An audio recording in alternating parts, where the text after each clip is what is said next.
Here we go. Now we're good. Now we're in business. Awesome. Sweet. Welcome, everybody. Thank you for being here. Welcome to the Parenting in a Pandemic webinar series. This month's theme is building resilience amid adversity. So we thank you all for being here. Like I mentioned a couple times, we know it's dinner time and we know that you probably have 1,000,001 things to do this evening. So we are really grateful that you're spending this time with us, talking about these times in which we're living and discussing adversity and resiliency and a bunch of other stuff. So thanks for being here. This webinar is sponsored in part by Santa Barbara Unified School District and in part by Family Service Agency. So let's get rolling here. Awesome. So kind of before we dive into material, we just wanted to touch on a couple housekeeping rules. First and foremost, everybody, all the attendees will be permanently muted throughout this presentation.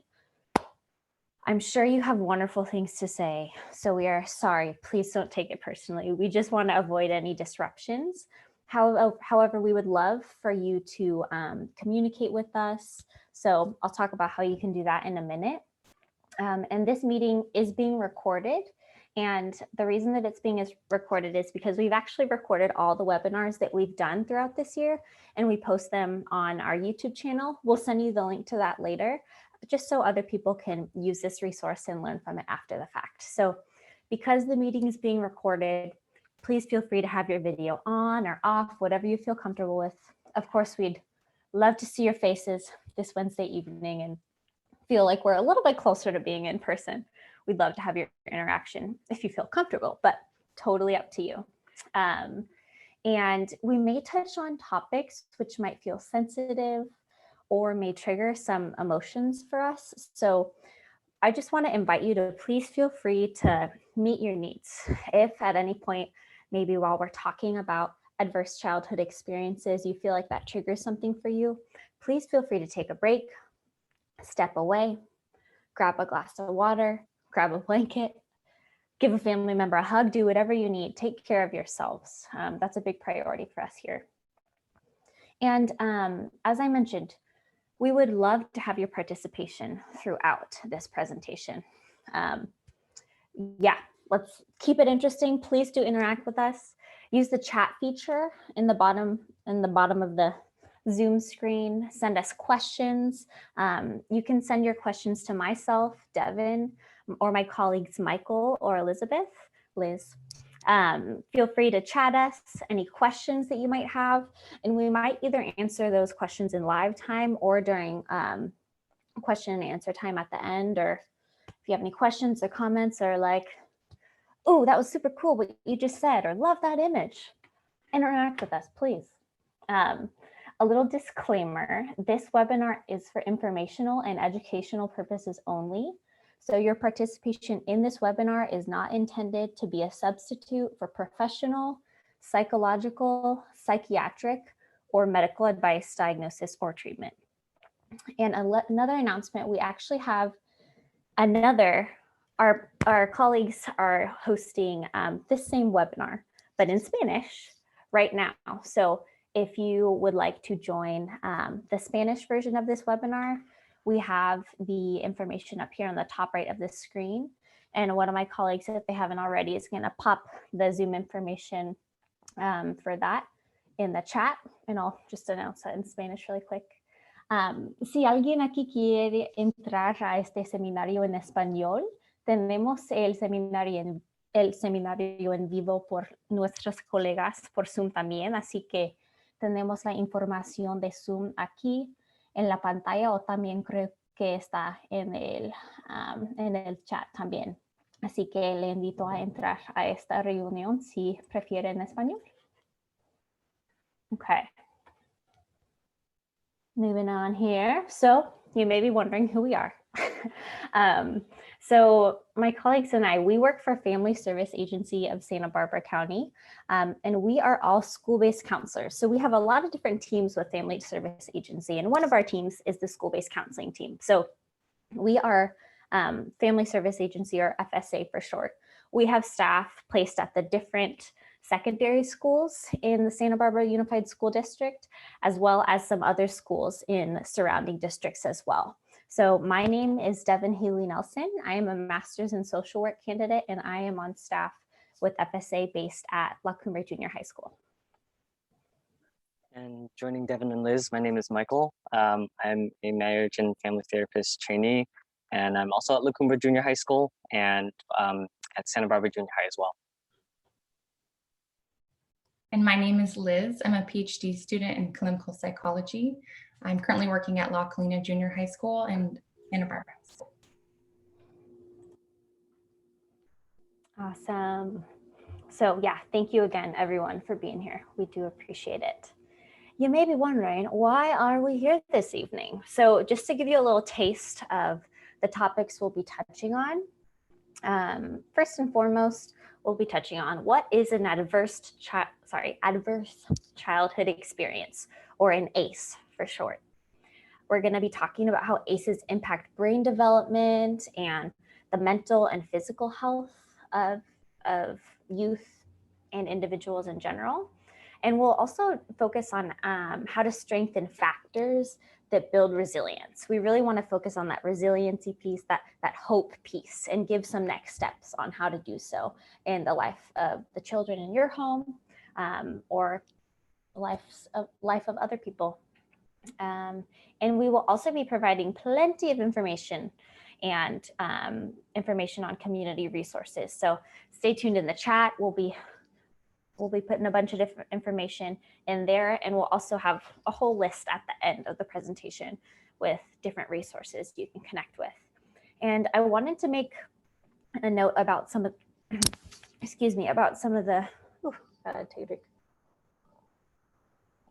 wanted to make a note about some of the language that we'll be using throughout the presentation. So we might be using language such as adverse childhood experience, or ACE, or adversity, or trauma, or toxic stress. And we might be using those terms interchangeably throughout the presentation. So bear with us, and we will be diving into these topics more profoundly in a minute. So yeah, let's get rolling.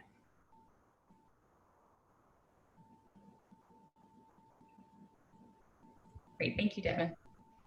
All right, here we go. So stress is a very normal part of life. However, there are different kinds of stress that impact us very differently. As you can see here, there are 3 different forms of stress experienced in life: positive, tolerable, and toxic. Normal or positive stress can be anxiety associated with everyday experiences like getting frustrated, starting your first day of school or work, or getting shots at the doctors. A child's body releases emergency stress hormones, including adrenaline and cortisol, which causes their heart to quicken and their eyes to dilate. Positive stress is a part of a child's healthy development. Tolerable stress response activates the body's alert system to a greater degree. The activation of this fight, flight, or freeze system bypasses the logical decision-making part of the brain, the prefrontal cortex, and activates the primitive reactions that can protect us from threats. In occasional situations like this, stress is helpful. Examples of tolerable stress would include frightening car accident or being admitted to the hospital. If the activation is time limited and buffered by relationships with adults who help the child adapt, the brain and other organs recover from what might otherwise be damaging effects. Later, we'll go into the ways caregivers can support this buffering to lessen the impacts of all 3 forms of stress through healthy relationship attachments. Finally, what is unhealthy or toxic stress in children? Well, a problem occurs when our system is always on, overtaxed by repeated, intense, or chronic stress. The cascade of chemicals and reactions can go from protecting our lives to actually damaging our health.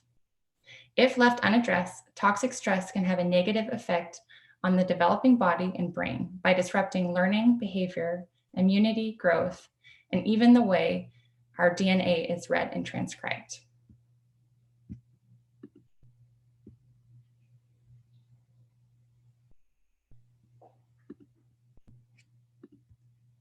So what is ACEs anyways? Prior to ACEs study, there was the relationship between health risk behavior and disease in adulthood to exposure of childhood emotional, physical, or sexual abuse, and household dysfunction had not previously been described or researched. In 1998, a group of medical doctors conducted research by mailing almost 13,500 questionnaires to adults inquiring into 7 categories of early childhood adverse experiences, including psychological, physical, or sexual abuse, violence against mother, living in a household where there was illicit drug use, mentally ill or suicidal, or even imprisoned persons. 70% of those recipients responded. These categories were then compared to measures of adult risk behavior, health status, and disease. Here you can actually see the ACEs questionnaire, which is still used amongst healthcare professionals today. The questionnaire consists of 10 questions. For each question answered yes, the individual adds 1 to their ACEs score. The ACEs study found that there was a strong and graded relationship between the amount of exposure to abuse or household dysfunction during childhood and multiple risk factors for several leading causes of death in adults. For example, people who had experienced 4 or more of these categories of ACEs compared to those who had experienced none were 4 to 12 times more likely to experience increased health risks and 2 to 4 times increase in smoking, poor health, and intimate partner violence. As therapists, we utilize various questionnaires and tests, such as ACEs, in order to gather information to better support your child. This gathering of information can help us to direct the way we go about treating early childhood trauma so that these events don't continue to have a lasting impact on their lives.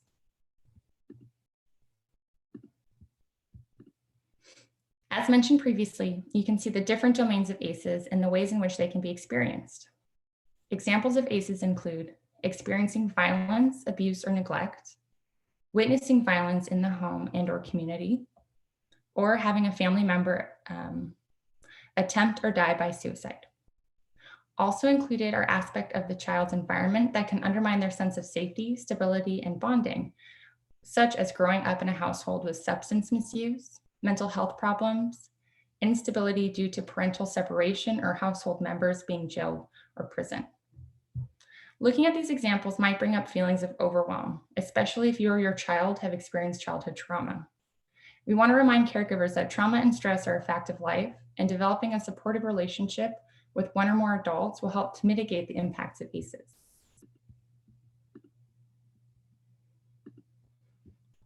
So ACEs are common. About 61% of adults surveyed across 25 states reported that they had experienced at least 1 type of ACE, and nearly 1 in 6 reported that they had experienced 4 or more types of ACEs. ACEs are common across all populations. However, marginalized populations are more vulnerable to experiencing ACEs because of their social and economic conditions. Some children are at greater risk than others.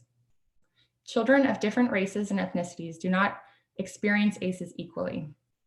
Nationally, 61% of Black non-Hispanic children and 51% of Hispanic children have experienced at least 1 ACE, compared with 40% of white non-Hispanic children and 23% of Asian non-Hispanic children.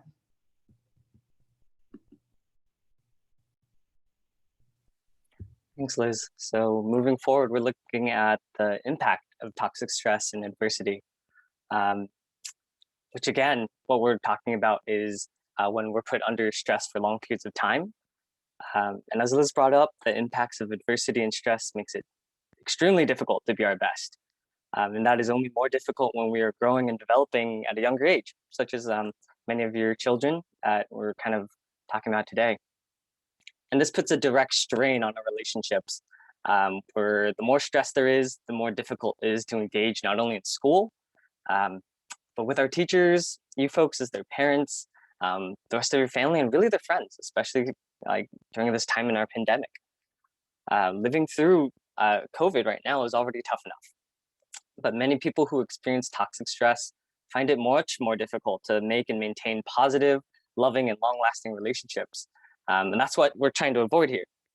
This applies to parents and families, anyone in their life. And our relationship and attachment with our kids is essential for them to do well. Providing a safe, healthy, and supportive environment and establishing that relationship with our children is what we call a secure attachment. And during childhood, this is the ideal structure for healthy child and adolescent development. It sets the foundation for improving self-esteem, self-worth, fairness, trust, empathy, and really putting together a supportive subset of interpersonal relationships. And when we include traumatic exposure and adverse experiences, as we're calling ACEs today, all of these can have a really detrimental effect on secure attachment, which may result in the complete distrust of other people, starting now and into their adult lives and adult relationships. We have a really great article that we'd like to share by ACEs Connection, which provides an informative explanation on adverse childhood experiences and the interplay between personal relationships. And looks like we have it added in the chat already, so thank you. And then moving on, we're also looking at the consequences of ACEs. And here's a specific chart that really gets into how adversity and toxic stress affects us on many levels. And a big part of this is how it affects our body. So the more stress and adversity we're exposed to, the more likely we are to develop learning difficulties as well as other health problems. And a lot of these are quite serious and maybe even life-threatening. Most students I particularly meet with who are experiencing any kind of distress already feel mentally and emotionally overwhelmed. And that really takes a toll on the body. And that can exhibit and manifest into many medical complications, illnesses, and even some diseases. If left untreated, toxic stress may increase the likelihood of developing, on this list, diabetes, heart disease, cancer, maybe having strokes, and even leading to brittle bones and obesity. It can also lead to mental health issues such as depression, anxiety, substance abuse, and as Liz said earlier, turning to suicide. On this next slide, the fundamental point that we're trying to get at is that toxic stress really breaks down the body over time and affects us at a chemical level that leaves lasting damage. The science of this is ingrained in our biology for survival, and being in constant survival mode or being on alert all the time makes it extremely difficult, if not impossible, to be attentive and ready to learn in class. When our nervous system, our brain and body, goes into what we call the fight, flight, freeze kind of mode, it is really hard to sit still, engage in any materials that our teachers are presenting to your children, let alone focusing in school at all. If the body is on high alert all the time and we're scanning for danger, yeah, it's really hard to focus in class and retain any of the lessons being taught. So ultimately, what we're trying to get at is how damaging long-term stress affects our bodies. And it really starts here with what we're talking about and our examples within the classroom. Really, the more exposure and lack of support there is for our kids, the more adversity and stress they're put under, the more likely it is that these illnesses will continue and last through their adulthood life. And back to the biology of how stress affects us, that fight, flight, freeze response increases what we call our cortisol levels, which is the main stress hormone our body naturally produces when our body is on high alert or feels like it's in danger, which is totally normal and fine. However, if that's happening to us every single second, now we have problems. So too much cortisol suppresses our immune system and increases the risk of our infection rate. And sustained high levels of cortisol can damage the hippocampus, which is the area of our brain responsible for memory and learning. Thanks for all this great information, Michael.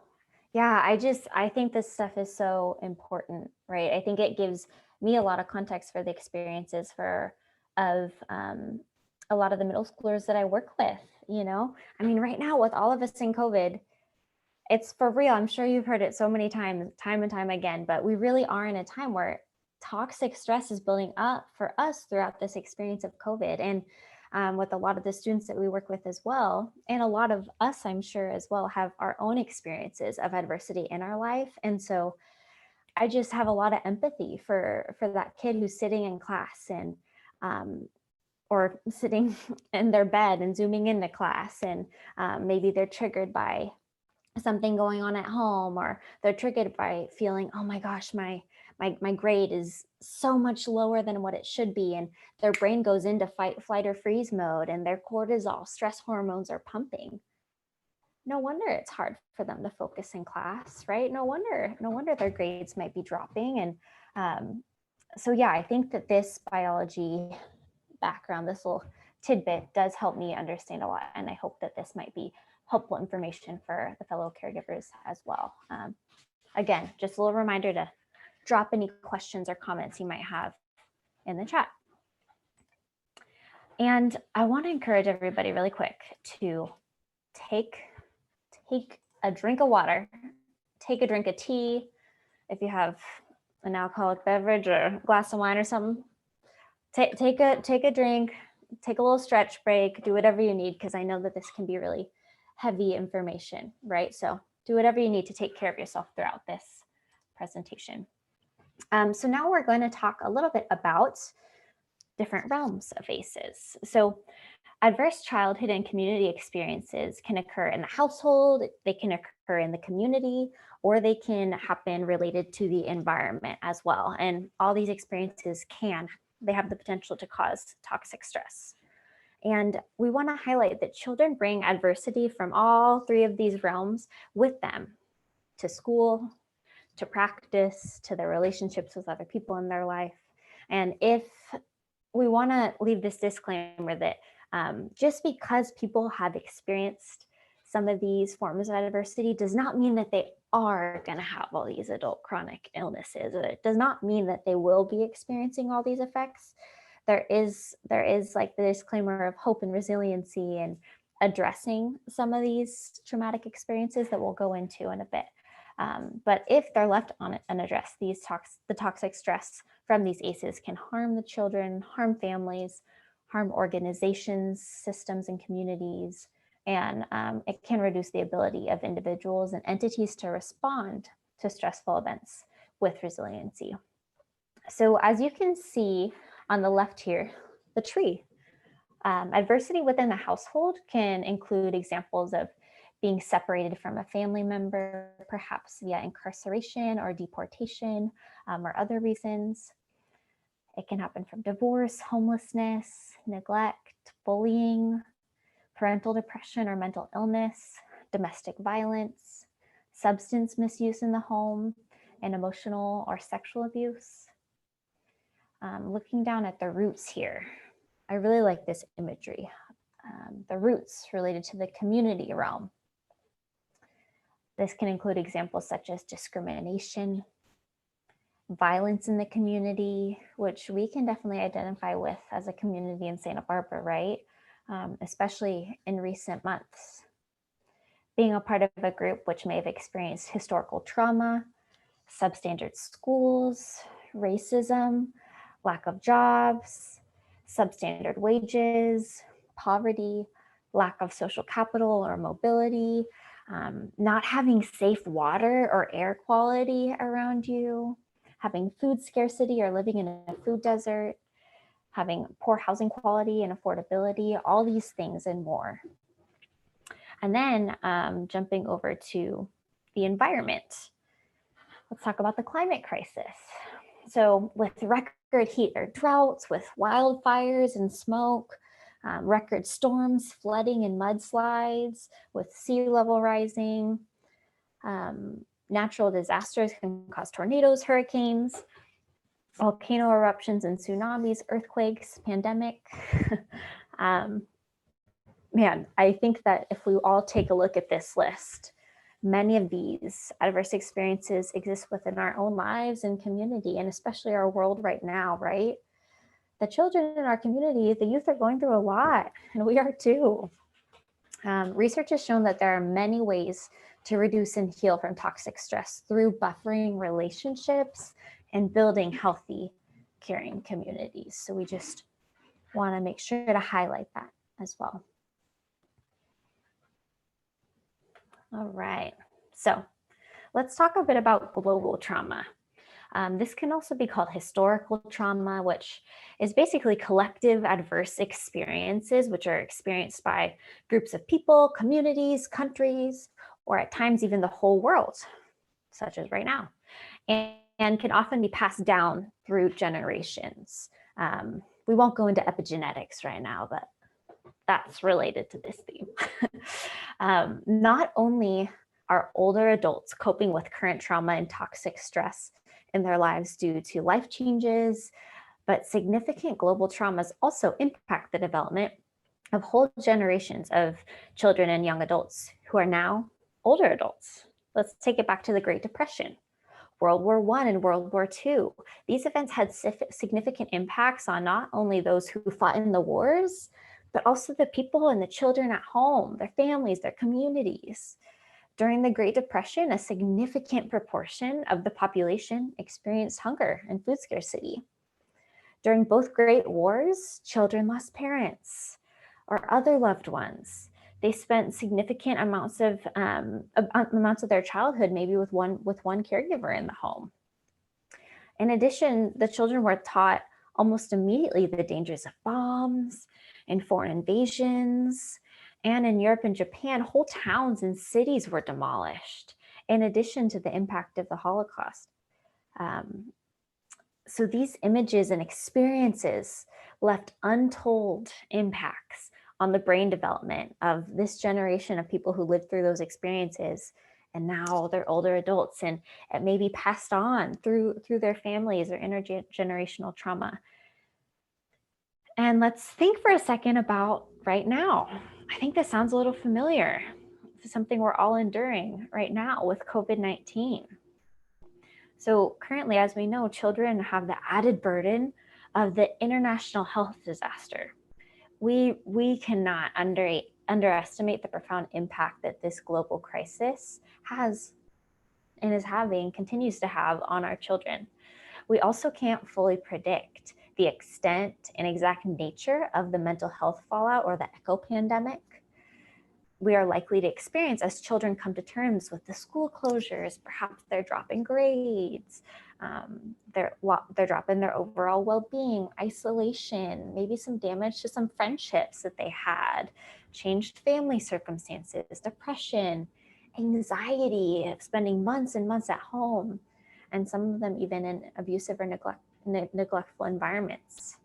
This pandemic has increased interfamilial adversity. For example, the children have been exposed to parents' increased levels of anxiety or caregivers, people in the home, and especially the ones dealing with job loss, food insecurity, housing insecurity. The pandemic really does resemble an ACE because it has created toxic stress in individuals and in families as well. So now let's take a look at this video. It summarizes a lot of what we have just been talking about, from toxic stress to adversity and the effects of these experiences on our brains. I might ask somebody to let me know when I start it. Let me know whether or not you can hear it or if I need to change anything tech-wise.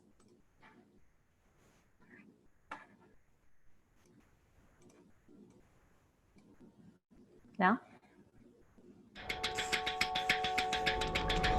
The reality is that we all need a certain amount of stress, a certain amount of anxiety to perform well. If we don't care about that exam that we're gonna have tomorrow, we'll probably fail.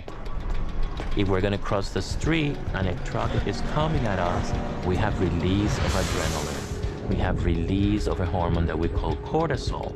We wanna jump out of there, and adrenaline and cortisol are gonna help us do that. So there's that good amount of stress. But if all day long you're feeling like a truck is coming at you, day after day after day, that's gonna take a toll on the body. And the amygdala obviously here has greater activation. Yes. In the PTSD. We were able to image children that had experienced trauma and compare those brain images with children that didn't have an experience of trauma and didn't have symptoms. Right, an exaggerated fear response. An exaggerated fear response with decreased activation in areas that we need to control that emotion, in the frontal areas. Exposure to early adversity and trauma literally affects the structure and function of children's developing brains. So the kid next to them hits them, or the teacher reprimands them in a way that they're uncomfortable with, right? Literally what they're feeling, that activation is like there was a truck coming at them. You can give something that will mask symptoms, right? For example, if someone has a cough, right? You can give them a really strong cough serum that will suppress their cough. But if it's because they have tuberculosis or lung cancer, then what you're doing is merely masking the symptoms while the disease process continues to fester. We know what's happening in children's brains and bodies with the experience of toxic stress. So the question now is, what do we do about it?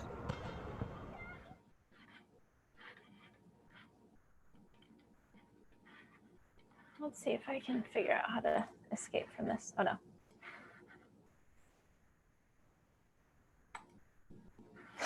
Oh gosh, hold on everybody. Give me 1 second.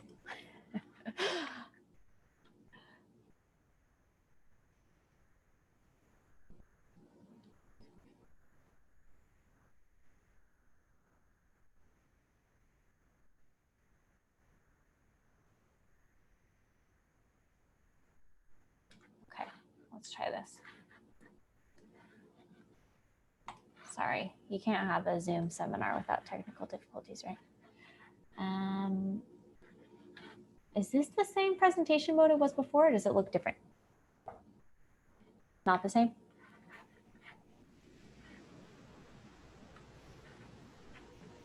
Did you say something, Liz?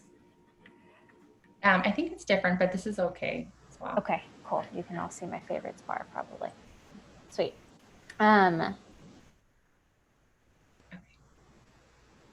Okay, just a couple other things on this slide. So Dr. Nadine Burke-Harris, she was the woman who was speaking in the latter part of that video. She's actually California's current Surgeon General, and she's been a big advocate and voice in the medical world surrounding ACEs. I think she's pretty awesome. She has a really good TED Talk about childhood adversity, and it has a lot of other information on ACEs. I would encourage you to give it a look if you're interested. I think that it was just popped into the chat.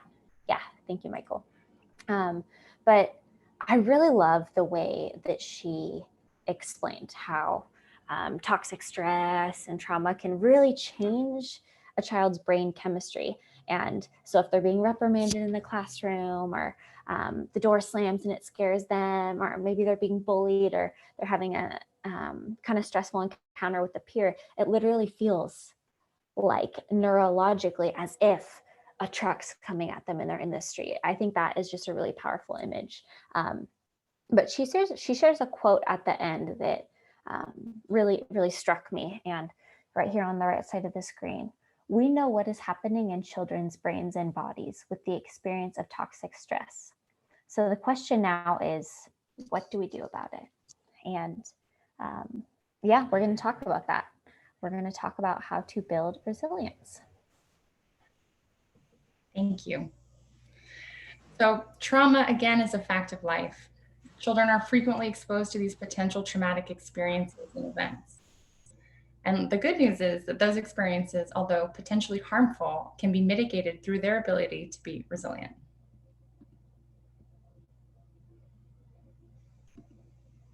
According to Peter Levine, a leader in naturalistic and neurobiological approaches to healing trauma, particularly in children, states that resilience is the capacity we all possess to rebound from stress and feelings of fear, helplessness, and overwhelm. Resilience can be compared to a metal spring, kind of like a slinky. If you pull it apart, the coil naturally rebounds to its original shape and size. However, if you stretch the spring too many times or use too much force, it will eventually lose its elasticity.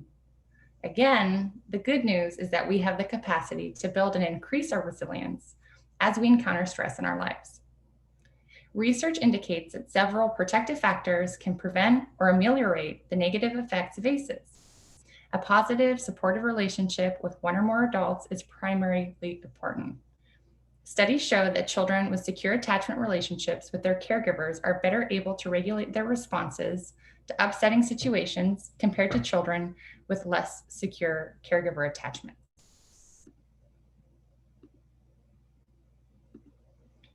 So what are some steps that we can take to ensure that we're building resilience in our lives? Whether it's building resilience for yourself as a caregiver or tools to support your kiddo, the following are ideas to help support resilience building in your life. By modeling resilient behavior, your kid can adopt new patterns and habits from watching it firsthand. First, focus on the positives. Maybe start your day off with a positive affirmation, like on your way to school in the morning, remind your child how proud you are of their accomplishments, big or small. Focus on the good things. Maybe you're stuck in traffic, but at least there's more time to spend together or more time to study for that test during first period. 2, seek out and nurture supportive relationships. Lean on those closest to you who offer support and guidance, whether it's a friend, colleague, family member, or pet. Spend time with the ones that lift your spirits up. 3, my favorite, utilize self-care strategies. Some self-care strategies could include taking a nap, going on a walk, maybe you can encourage your kiddo to come along with you, listening to your favorite music, dancing, singing, journaling, really whatever brings you joy and increases those happy hormones. And maybe your kid will follow along too. Number 4, take action steps to create a positive change. Welcome challenges as opportunities for growth and remove and reduce those things that bring in negativity. Especially during a global pandemic, it's easy to get stuck watching the news or other sources that could increase feelings of fear and overwhelm. Instead of starting your day watching the news or leaving it on in the evenings, what else could take its place? Perhaps spending time with family members, playing a game, listening to calming music, or even looking at inspirational images and videos. Try challenging yourself, believe in you, and show up by challenging yourself to accomplish something that you have long wanted to do. Read that book that's been sitting on the shelf, train for that marathon you've had in the back of your mind. No matter how big or small, take small steps in the direction that challenges you to grow every day. Number 5, work on healthy habit formation. Plan and identify unhealthy patterns or triggers. Change your surroundings to support the new habit. Ask for support. Track your progress and imagine the future. Reward yourself, and definitely be patient. Number 6, find a guiding hand to hold. In the discussion box, we will include links to a couple of the suggestions mentioned here. Additionally, at the end of the webinar, we will include a list of community resources for yourself and your family. Emotional freedom technique, a method to reduce anxiety, stress, PTSD, and depression. Yoga and meditation. Online courses, webinars, blogs, and podcasts. Therapy, either group or individual. And of course, friendships. Reach out to those who lift you up.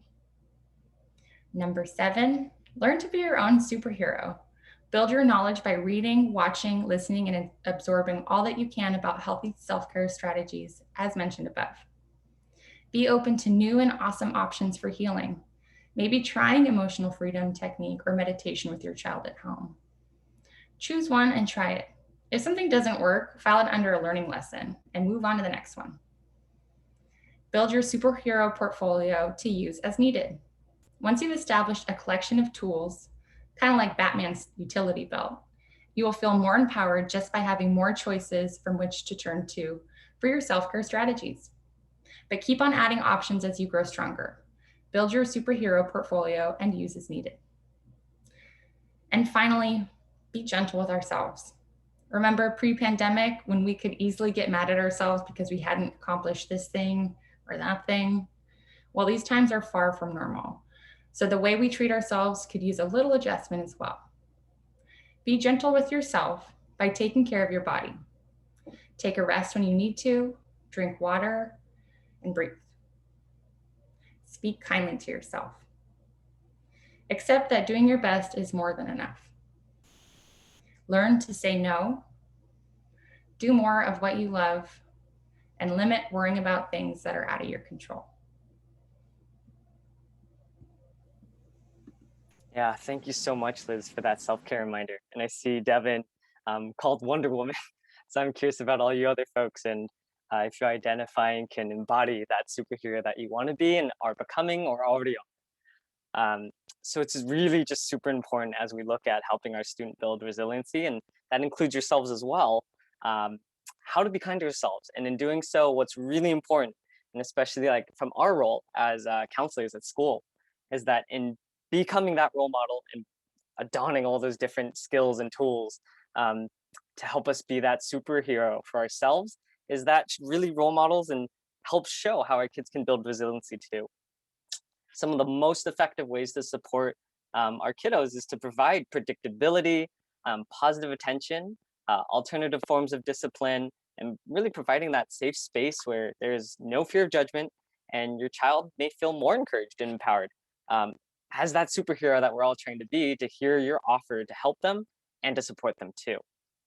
It might feel really weird and awkward, but this is how we can all build on our superhero portfolio, as Liz was talking about, and tap into those skills from our resiliency tool belt. Some of those examples, some of them which I think we've already discussed, is in that predictability piece. Offering to create a routine together is really powerful and has definitely worked for some of us already. So even writing it down, posting something on the fridge, most of us do really well knowing what our day looks like beforehand, or at least having an idea. And uh, honestly, at least for me, I'm thrown off by any kind of surprise. So by giving a framework of what we can expect beforehand, it can really help structure and provide some comfort for transitions, or even just help break up our day, especially since there's so much monotony that we're seeing day in, day out during COVID. Um, yeah, that structure is super important. And now we're looking kind of at that secure attachment piece and for positive attention. Um, Oftentimes, we may feel like we're doing our best to be able to have high expectations, and it might not just be coming out the right way. So it's highly crucial for our children to receive positive attention amongst all the other high expectations we're talking about. So whether your student just seems to be tuning you out or doesn't listen or doesn't care, has a hard time getting out of bed or finishing their homework or isn't doing that well with their grades, it's totally normal for our initial response to be a little harsh, to even discipline or even, of course, expect more. There are kids. But rather than just punish, it's highly effective and helpful for us to also give them praise, as Liz was talking about. And I think Devin also says, yeah, praise for children is super important. Um, yeah, just regardless of how big or little or unexciting something is, it's always worth celebrating. So it could be something like, hey, I noticed, Johnny, that you picked up the plate and put it on the table. Or, yeah, thank you, Denise, for getting ready for bed, even though I asked you just once. Like, way to go. Again, we're role modeling for our kids here. That we are learning alongside them and trying new skills and trying to be our superhero as well, and providing that little bit of structure and even helping find some common place of control, especially in a time where we have very little of it. Um, we are honestly building that secure attachment for our children to try to do something different, especially when it's not working, which is helping them build that resiliency for them to be able to overcome adversity. And these are specific to teens, but at the same time, I think this is generalized for everything that even all of us can certainly learn from as well. And that message is for our teens that we would like to convey that we're all learning. We're all working on making our, particularly like COVID lifestyle, work better for us. I think we're coming up on that year or so of what was the typical quarantine. And man, there's still a lot to learn and figure out. So we're trying to reinvent ourselves for the most part and make a sense of purpose out of what our lives looks like every single day. So in learning alongside our students, it's important for us to help support and maintain, like again, that regular routine, whether that's a sleep schedule, having activities, meals together, or really just having family time and friend time too. Spending time with like our peers is so huge, and making those connections and keeping them, especially through this pandemic, which really seems to isolate us, could not be more crucial. And I think Liz mentioned as well that limiting the amount of time we focus on so much of what's outside in the world, especially since we're at home, it might be really hard to not turn on the news all the time. So alternating that and maybe not being on social medias or anything else is really a big way for you to help be kinder to yourself. You don't have to carry the weight of the world every single moment. And at the same time, having that clear communication with your child is probably the most important, where you can be real about what you're experiencing. And again, that's role modeling exactly how you can relate to them, and they can find a safe space to share, whether that is with your family or even a professional. So kind of to sum it up, we can combat adverse childhood experiences and adversity by building resilience. And out of all the listed things that we've been talking about, it doesn't have to be on your own. That starts with your family at home, and definitely it's the first and foremost place that your child has support to feel safe. And by increasing those connections, people and places, wherever that may be, where your child can feel safe and supported, the more successful they're going to be. So lastly, we have this 4-minute video provided to us by the CDC, and that shares a few specific examples from this gentleman's point of view on how we can help each other overcome. Hi, this is my neighborhood. I grew up in this building. This is a great community now, but it's had its share of problems. When I was a kid, our community had high unemployment, a lack of resources for families, and lots of kids hanging out with no adult supervision. You might have heard about adverse childhood experiences, or ACEs. ACEs are traumatic events in childhood, like abuse and neglect, that can increase risk for future problems. But they don't have to. The good news is that ACEs and their consequences can be prevented. Take me, for example. I was at risk for ACEs, and despite all the things that put me at risk, some pretty incredible people helped make sure that I wouldn't become another statistic. Come on, I'll show you around. That's Jackson. He's a cool kid. His dad left when he was 2, and his mom works 2 jobs. I hang out with him every Thursday night and help him with his homework. Sometimes we grab ice cream. It's fun. Plus, he has another adult role model to learn from and trust. That's Mr. Martino. When I was a kid, he let me help him at the store sometimes after school when my parents were working late. He did that for a bunch of us. My dad actually found his job as a mechanic because of Mr. Martino. This helped our family in so many ways. Not only did my dad have a steady paycheck, which eased his stress about paying rent and buying necessities like food and clothes, but he was also a lot nicer to me, my brother, and my mom once he started working a job that made him feel good about himself. When communities come together, they can do so much to prevent ACEs. Mr. Martino and other local business owners put together a series of career workshops to help people like my dad find work. My mom also got a job with a company that allowed her to work from home and spend more time with me and my brother. Mariana has just gotten out of a class about handling challenges of single parenting. The clinic offers free childcare so Mariana's daughter, Ella, can play while Mariana's in class. The class helps parents like Mariana develop positive parenting skills, not just for babies and toddlers, but for teenagers too. This is another way our community has come together to give families the resources they need, and just one more way to prevent ACEs. This was my school, Riverside Middle, right in the heart of town. These kids are here for a sponsored summer camp. This community-supported program helps families with affordable, quality childcare and helps kids get tutoring and learn life skills. When I was a kid, I spent a lot of time at this school all year long. There was one counselor, Miss Greer, who I remember more than anyone. She was a really good listener. Miss Greer helped me and my brother get involved in after-school activities like baseball and soccer. Our coaches were super nice and were mentors to us. Staying after school for practice kept us and a lot of other kids out of trouble. When schools help take responsibility for preventing ACEs, everybody wins. My life could have gone in a completely different direction. Studies show that ACEs can have long-term negative effects on kids' health and well-being that may last into adulthood and even continue in future generations.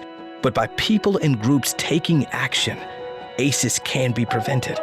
In fact, there are 5 known strategies that help stop ACEs before they even start. You can implement them in your own community, just like we did. How? by strengthening economic support for families, by changing social norms to support parents in positive parenting, by providing quality care and education early in life, by enhancing parenting skills to promote healthy child development, and by intervening to lessen harms and prevent future risk. So, now you know my story, and you've seen the prevention strategies in my community that helped me beat the odds. I had healthy relationships with my family and friends. I learned how to take care of myself and make good choices. And today, I'm a mentor to other kids who need some extra help so they don't become an ACEs statistic. Safe, stable, and nurturing relationships and environments are essential to prevent child abuse and neglect and to assure that all kids reach their full potential. Are you thinking what I'm thinking? Banana split? You got it. This is making me want ice cream. Give me a second to figure out the screen sharing again. Yeah, thank you, Devin. Oops.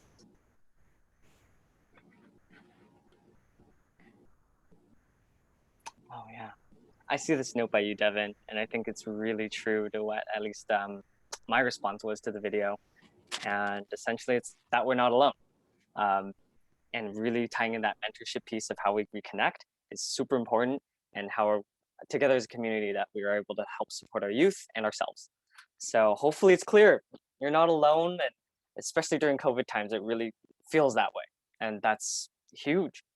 And honestly, the biggest thing we're trying to share now as we look at community resources is that there's support out there for all of us and for you and your child and your family during this really stressful, scary time. Here are listed resources that we recommend hanging on to and being able to reach out to as well. And Family Service Agency, which the three of us represent, can help direct and connect you. Whether it's really a huge one is being able to contact the staff at your school, and yeah, your child's academic counselor is able to refer to different counselors, whether it's like the three of us here or to Calm or other different community resources you might be familiar with, and we're more than happy to help with that. We have parent coaching. There are other like resources in this community too that are for mental health emergencies, whether that's our access line, our safety numbers, our care network. And again, we have Nadine Burke Harris's TED Talk below. And right now I will send the link for where this and all of our webinars are being posted. So I know we're going through this very fast, but you can access and look at these again if you visit that link. So you'll never lose them. Awesome. Thank you so much, Michael. I will show this community resources slide again in a minute because I know we went through it kind of quick. We just want to be cognizant of the time. So it's 7:27. We do want to open up the floor for any questions that you may have. I think we may have received a couple questions at this point, but please do continue to send in any questions or comments you might want for us to touch on right now, and we'd be happy to answer them. In the meantime, though, I'll put that community resources slide back up, and feel free to reach out to any of these resources for support in building resilience. Michael, did you receive a question in the chat? Maybe you can kick us off. Absolutely.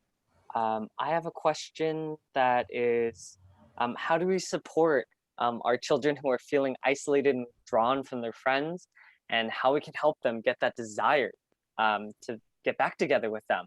I know it was huge that we brought up being able to connect with our networks, and yeah, friends are a huge part of what I consider like our village that keeps us standing up. So it's really tough if that willingness isn't there.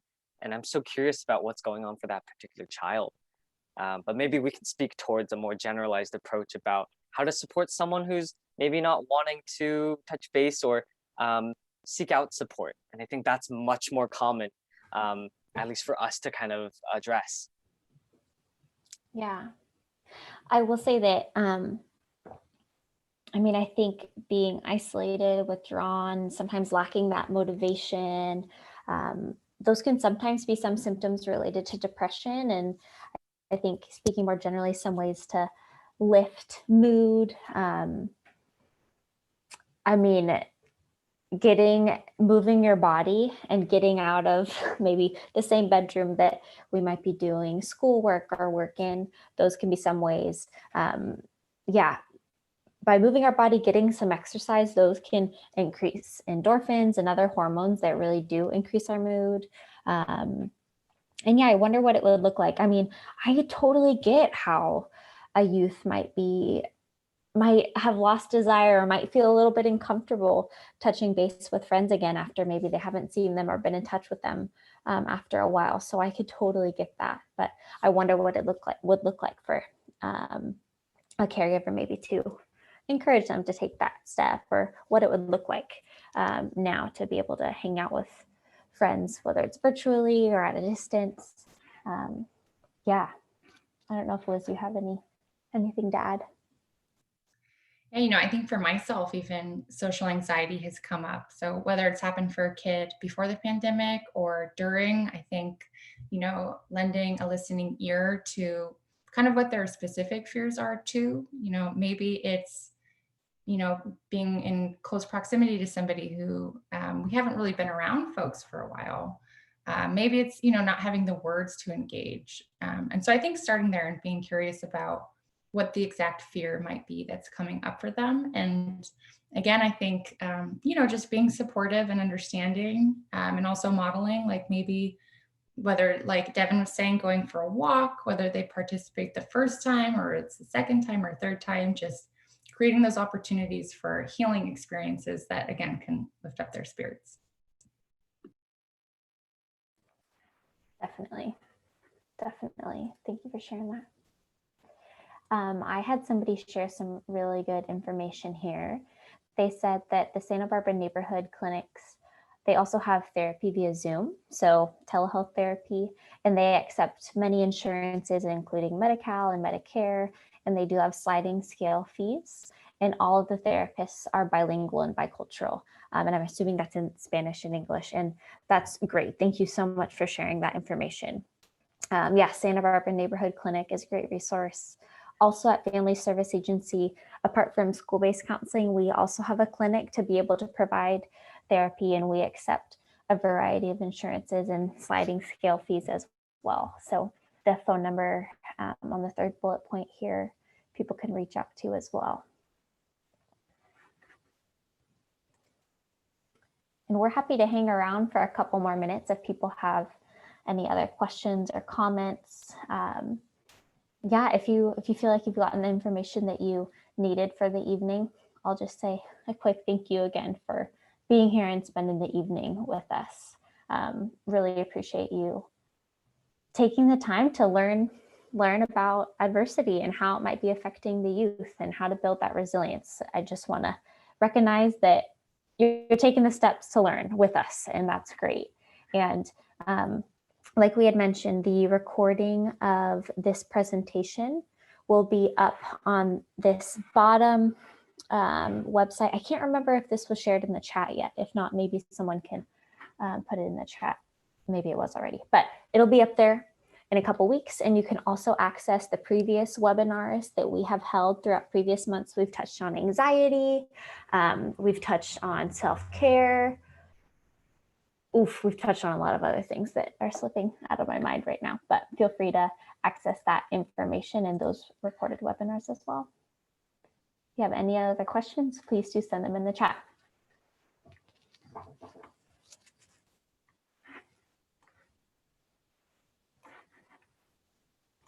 If you want me to put on the sunset video with the calming music, I can do that as well.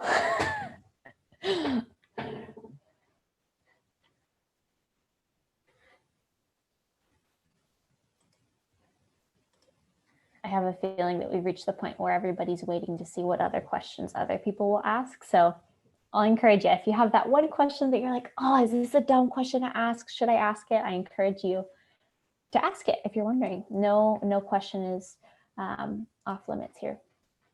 Yeah, and my apologies. We had this set up where you were only able to contact us via the chat. So midway, especially with that great piece of information for the neighborhood clinics, all of you are able to respond in the chat now to the rest of the participants here. So that was totally on me. So I apologize for making that a little less convenient than it could be.